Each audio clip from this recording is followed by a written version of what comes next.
On the 3rd of March 2021, Sarah Everard was walking home from a friend's house at night in Clapham when she seemingly disappeared into thin air. Her family and friends were concerned as it was out of character for her not to talk to her family daily, and so the search for Sarah began.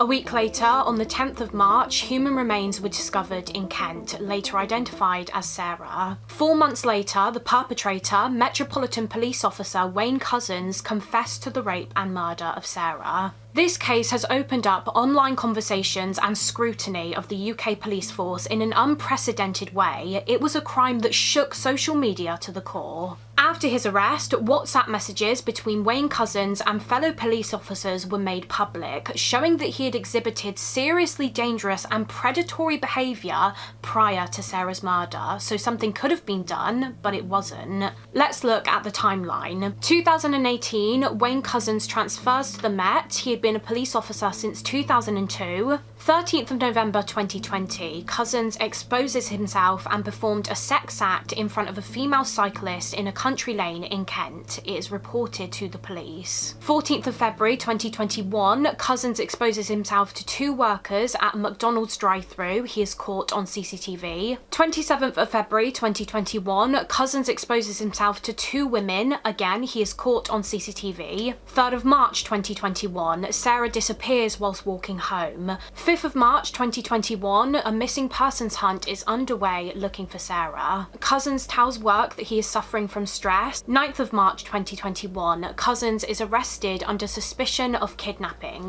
Do you know Sarah? I don't know.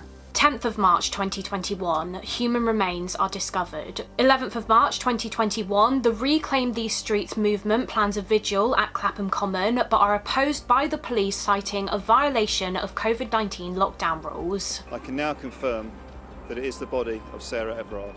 13th of March 2021, details of Sarah's murder emerge. Her body had been so badly burnt that she had to be identified through dental records. Her body had been disposed of in a bag.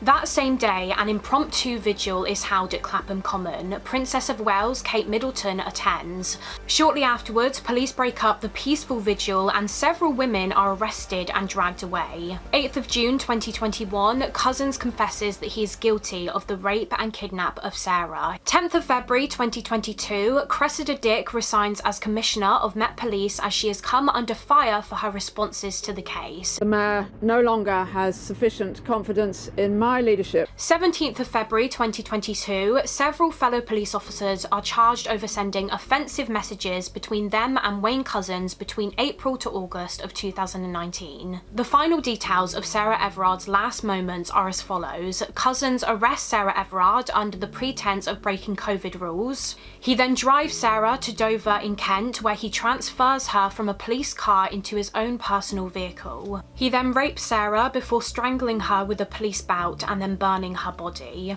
And we know that despite multiple previous counts of inappropriate behaviour and indecent exposure, Couzens managed to keep his job until he was eventually arrested for Sarah's murder. Following Sarah's death, one of the biggest contentions of this case was the police response and online discourse around Sarah's vigil at Clapham Common, close to where she went missing. Whilst there were still COVID regulations in place, many at the scene of the vigil stated that people were adhering to the rules, attempting to remain apart and wearing masks. The vigil became a focal point for discussions about police handling of public gatherings and the right to peaceful protest. They were heavily criticised through social media, and despite reports that this was a peaceful vigil, there are images and footage of women being detained, pinned to the ground, and dragged away by the police. The criticism continued when comparisons were made to other large gatherings. There seemed to be an imbalance and violent prerogative towards women, which showed evidence of systemic sexist and derogatory attitudes faced by women at the hands of the police. As a result, the police recommended that women who felt suspicious of a police officer to flag down a bus or shout to passers-by if they feel in imminent danger.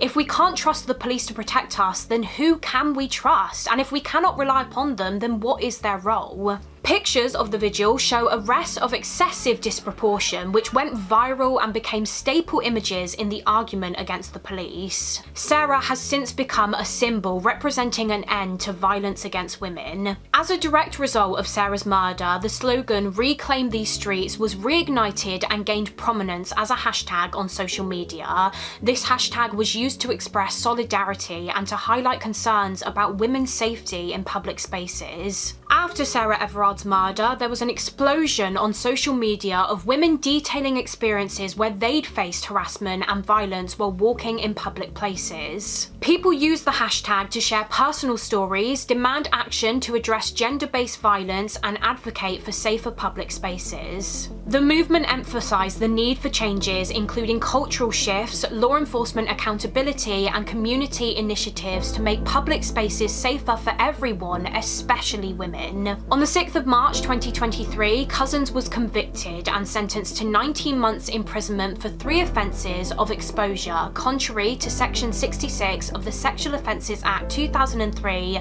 and is currently serving a whole life sentence for the rape and murder of Sarah. Following a year-long investigation, in a final and full report, investigator Baroness Casey concluded, "The Met also now needs to recognise that its failings go well beyond the actions of bad apple officers. My report makes clear that, on top of the unimaginable crimes of individuals and the shocking series of events that have hit the service in recent years, the way in which the Met has responded to them is also a symptom of a wider malaise in an organisation that has fundamentally lost its way."